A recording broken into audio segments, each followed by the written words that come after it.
apresentou Jesus e pediu para que todos nós pudéssemos guiar a nossa vida a partir dos ensinamentos dele.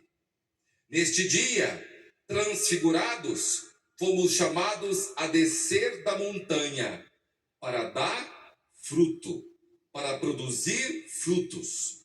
Por isso, no domingo seguinte, fomos agraciados com a experiência que nos convocou à conversão, chamando nossa atenção através daquela parábola da figueira, que não dá fruto. E se não der fruto, tem que ser cortada.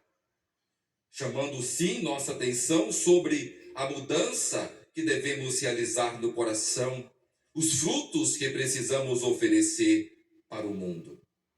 Domingo passado, quarto domingo da Quaresma, fomos ao encontro do Pai misericordioso.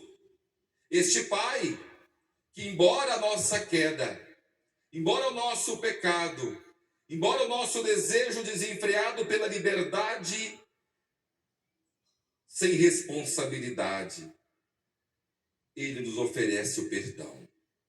É o Pai amoroso, é o Pai misericordioso, que nos abraça com um calor que somente Ele tem, com amor que somente Ele pode dar. E neste domingo passado, nós aprendemos com este Pai a não julgar, a não condenar o nosso irmão, a simplesmente dar a ele a oportunidade, porque o Pai oferece os seus dons e oportunidades a todos nós. E com elas, precisamos celebrar a vida e viver cumprindo o nosso caminho. Hoje, meu irmão, minha irmã, neste quinto domingo da Quaresma, já nos aproximando da grande Semana Santa. Portanto, já iniciaremos amanhã a Semana das Dores, nos preparando para a maior de todas as semanas. A liturgia de hoje traz uma leitura que nos aproxima da realidade mais plena do amor do Pai, do coração do Pai Eterno, a sua misericórdia. Se domingo passado nós entendemos que Deus é perdão, é misericórdia, hoje nós entendemos que agora eu e você precisamos reproduzir esta realidade nos acontecimentos da vida, na forma de nos relacionar com o outro, não julgando, não condenando o nosso irmão, não atirando pedras, mas simplesmente acolhendo para ser com ele caminho e vida. Na palavra de hoje, meu irmão, minha irmã, lá na primeira leitura, o escritor sagrado, o profeta Isaías, vai nos falar justamente da vida que nos é dada pelo próprio Deus, da esperança sempre presente no coração do mundo e das pessoas. O povo estava exilado, o povo vivia ali, o sofrimento da Babilônia, o silêncio toma conta deles, parece que Deus se ausentou, o silêncio de Deus diante do sofrimento humano. Ao clamor a este Deus que nos liberte, que nos salve. Um clamor deste Deus que precisa ser Deus em sua ação e fazendo caminhar rumo à terra prometida, fazendo alcançar a terra do amor, da esperança, da gratuidade, da fraternidade, no lugar que não exista escravidão e sim liberdade, que não exista dor e sim amor pleno, que tenha partilha e fraternidade nas ações. Esse povo busca e anseia. O profeta da esperança vai proclamar esta esperança, dizendo, inclusive, Deus faz abrir a estrada no deserto e faz jorrar água. este Deus nos oferece todas estas realidades, coloca diante de nós para nos fazer entender a esta estrada, diante dos desertos da nossa existência que precisamos seguir, e diante da ausência que assim acredito, pelo sofrimento estabelecido, pelas dúvidas do coração, ele faz brotar água, esperança. Por isso, meu irmão, minha irmã, a palavra desta primeira leitura nos leva simplesmente a este caminho. Não relembreis coisas passadas, não olheis para fatos antigos, eis que eu farei coisas novas, e já estão surgindo. Aí estão os sinais, já estão acontecendo.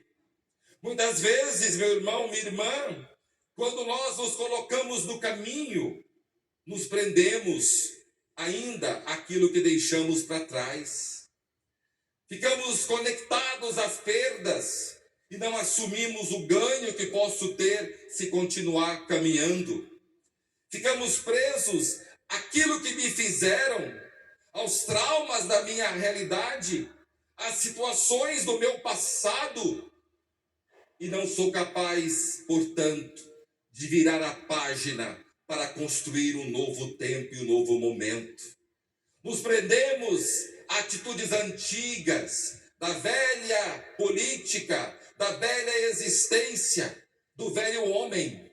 Por isso é preciso, como o profeta, reconhecer este amor que proclama o coração e a vida, a esperança que alcança a nossa existência. E assim abandonar tudo aquilo que nos causa tristeza e que nos paralisa, não nos faz caminhar, não nos faz seguir adiante, não nos faz dar passos.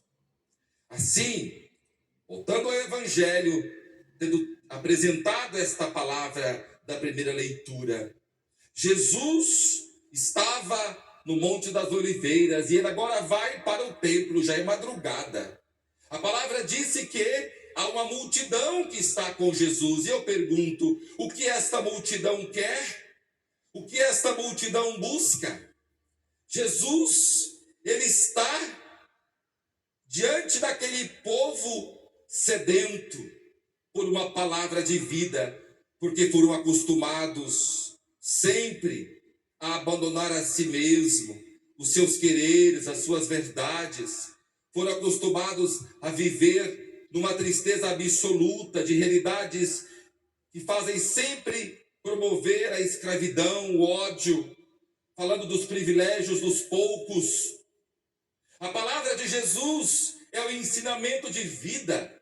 Por isso, como o mestre que ensina, ele se senta. A palavra diz que Jesus se senta diante daquelas pessoas como quem quer dialogar, ele quer falar, ele quer dizer, ele quer externalizar a palavra para aquelas pessoas, porque Jesus é a palavra por excelência. Feliz daquela que escutar esta palavra e colocar em prática. Certamente, Jesus falava de amor, de esperança. Certamente, Jesus falava do caminho novo que eles poderiam viver. Certamente, Jesus falava de que todos somos irmãos. Certamente, ele falava do futuro que estava diante deles. E que somente a minha ação, o meu comprometimento poderia buscar, poderia fazer acontecer. A palavra é luz, é lâmpada, é ensinamento. Vamos ouvi-la atentamente, é Jesus que fala. E muito mais do que a palavra falada ou escrita, é a palavra do testemunho. Ele, Jesus, nos oferece a sua própria vida e nos mostra nas ações do cotidiano aquilo que devemos viver e como fazer para que a palavra seja realidade. E é por isso que naquele momento, sabendo que Jesus ali estava com aquelas pessoas, mestres da lei, fariseus, se aproximam diante de Jesus, vêm até ele para colocá-lo à prova. Uma mentalidade arcaica. de uma religião que escraviza, que exclui, de uma religião que não celebra o amor, simplesmente a letra, simplesmente a lei. Os fariseus deste evangelho, os doutores da lei deste evangelho, representam todos aqueles que, na verdade, podem até escutar a palavra, mas ela serve para os outros, não para si mesmo. Pode até ouvir o ensinamento, mas não permite que esse ensinamento seja vida. E, portanto, continuam com as mesmas práticas de sempre, com as mesmas manias de sempre. Fariseus que colocam fardos pesados nas costas dos outros, mas não carregam. Esses homens que, na verdade, querem colocar Jesus à prova, porque, prendendo Jesus, vão de uma vez por todas acabar, destruir, com essa nova mentalidade, com este novo momento que está surgindo com Cristo, da liberdade e do amor. Vê o seu mundo, a sua realidade, um tanto quanto ameaçada. Irmão, irmã, eles apresentam uma mulher que foi surpreendida em adultério. Releia a palavra. Onde está o marido desta mulher? Não diz. Onde foi que ela foi surpreendida? Em que lugar ela foi surpreendida em adultério? Não diz. Quais acontecimentos passados? A história desta mulher não fala, não é revelado. O evangelista sagrado e hoje São João, quando nos apresenta este texto, ele quer, na verdade, nos fazer olhar para todos os excluídos do nosso tempo e das pedras que continuamente a sociedade continua a tirar contra os outros, uns contra os outros.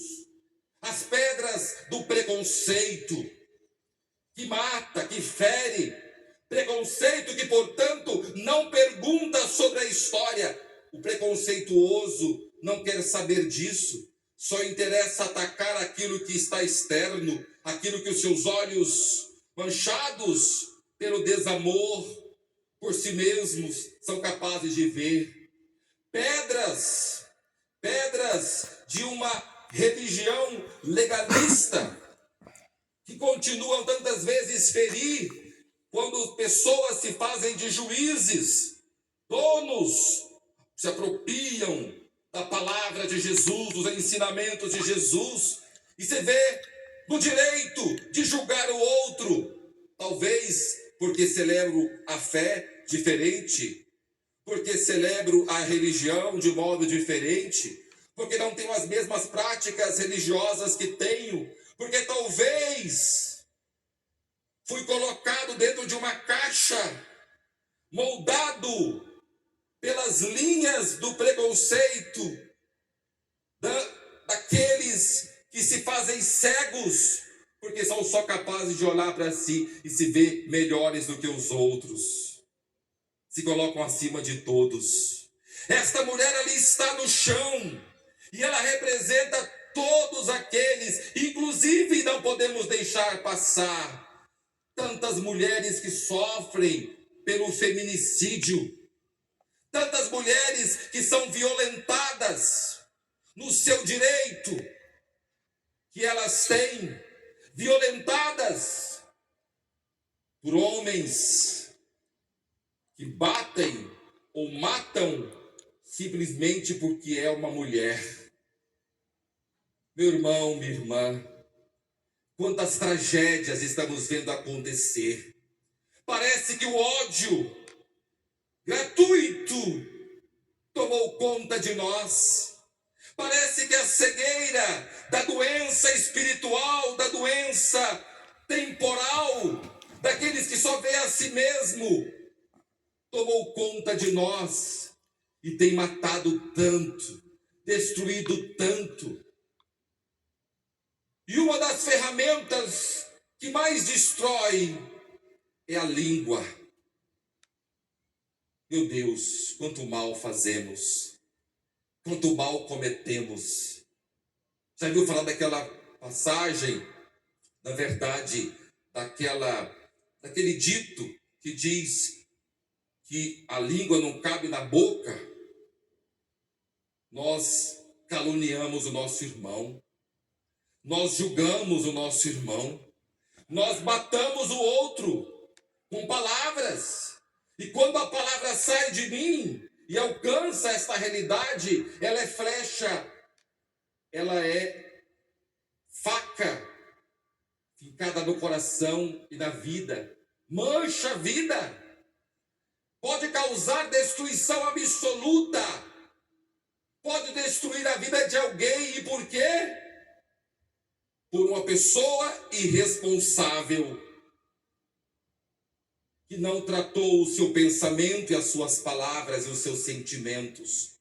Por alguém que foi insano, irresponsável, e não foi de fato capaz de olhar além, porque muitos são tratados por aquele momento da sua vida, da sua existência, aquele pecado, aquela realidade que marcou aquele momento, e parece que agora toda a existência será construída a partir daquele momento. Mas é Jesus que vem dizer para você que o que importa, meu irmão, minha irmã, não foi o pecado que você cometeu.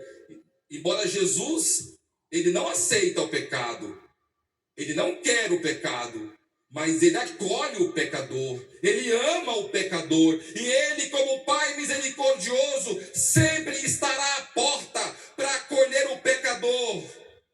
A alegria do céu, a festa, porque o pecador se converteu, porque houve vida. Se Deus age assim, porque eu ainda continuo julgando meu irmão? Se Deus age assim, porque eu ainda continuo atirando pedras? É preciso neste dia jogar no chão as pedras, libertar desse peso que vai só destruir a mim mesmo, destruir a minha existência e me deixar numa profunda solidão no momento final de minha vida. Meu irmão, minha irmã, Jesus olha aquela cena, escuta a pergunta feita pelos fariseus. Veja, Moisés manda apedrejar. O que o Senhor pede, o que o Senhor diz? Olha, é tão bonito ver a inteligência de Jesus, não é? Como ele é sábio nas suas palavras. Ele não condenou a mulher, ele não condenou a ação daqueles homens. Ele simplesmente lançou para eles a responsabilidade. Primeiro, desenhando no chão, escrevendo com o seu dedo no chão.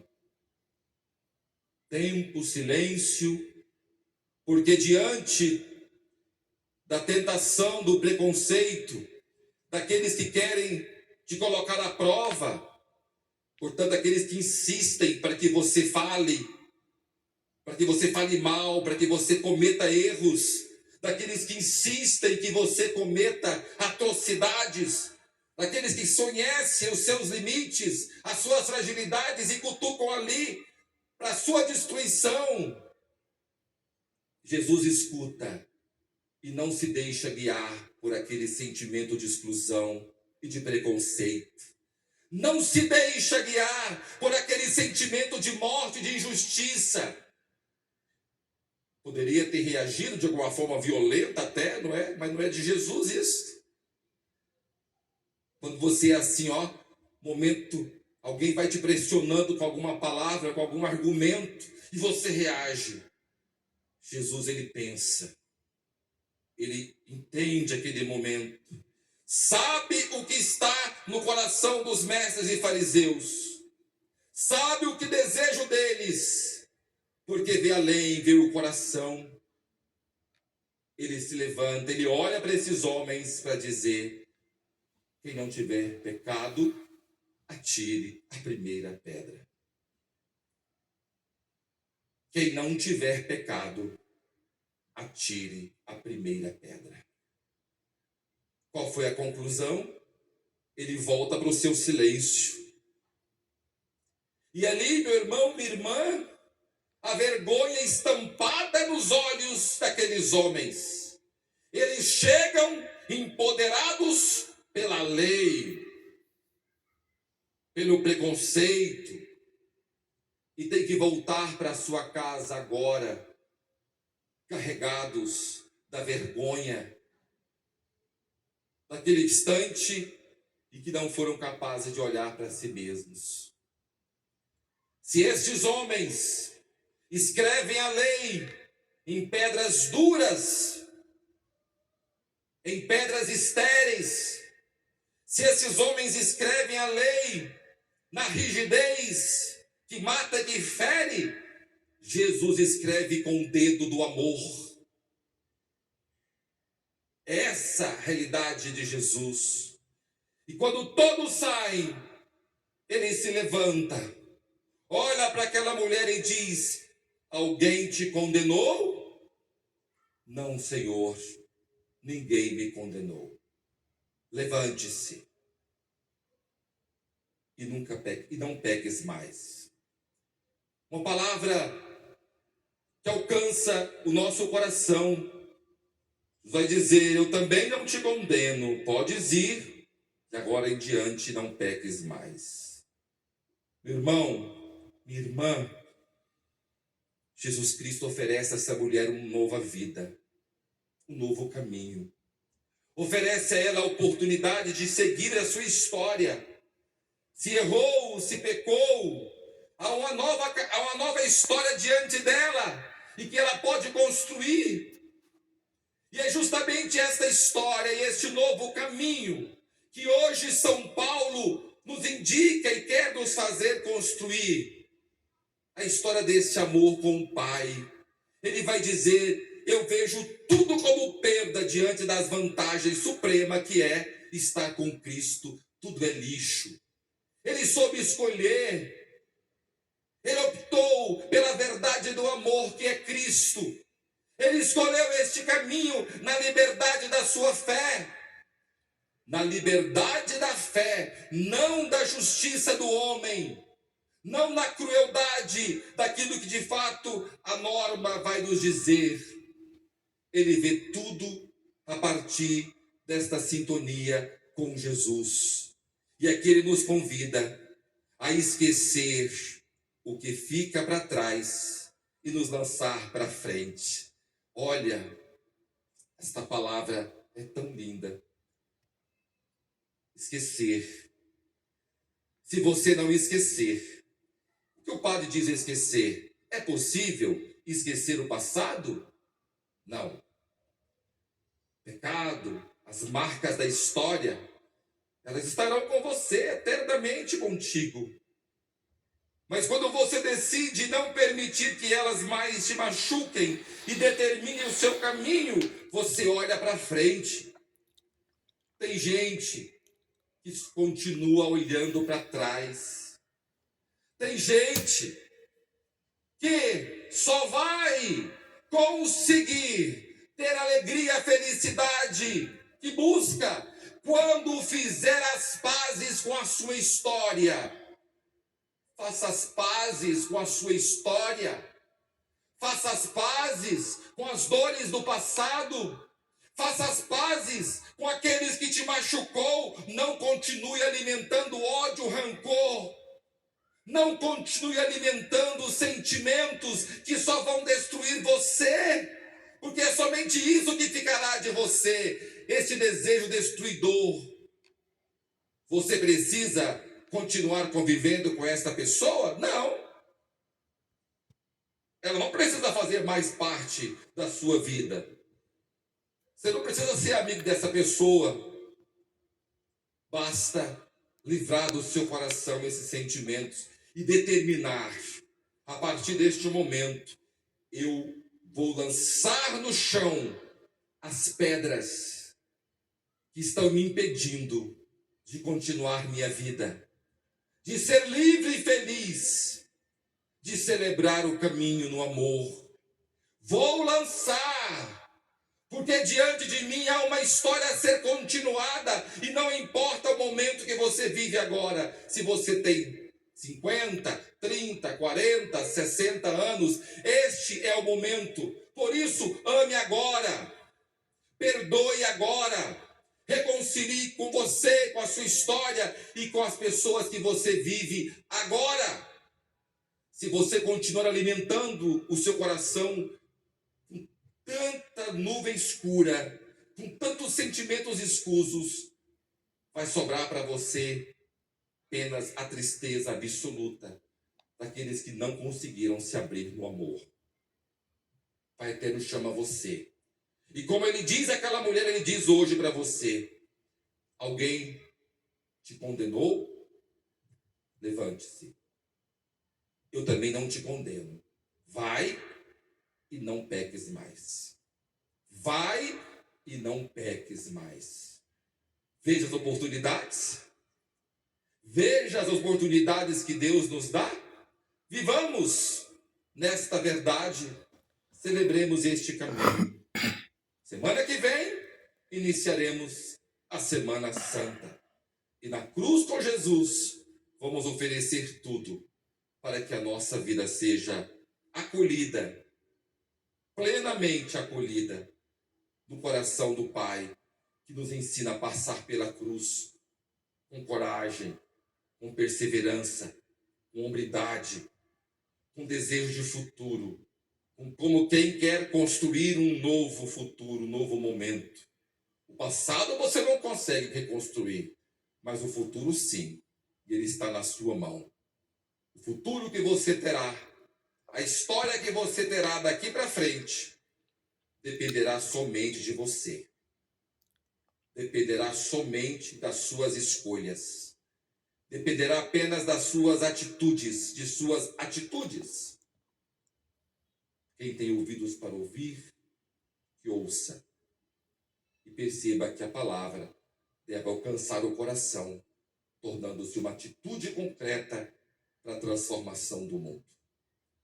Amém. Amém. Amém.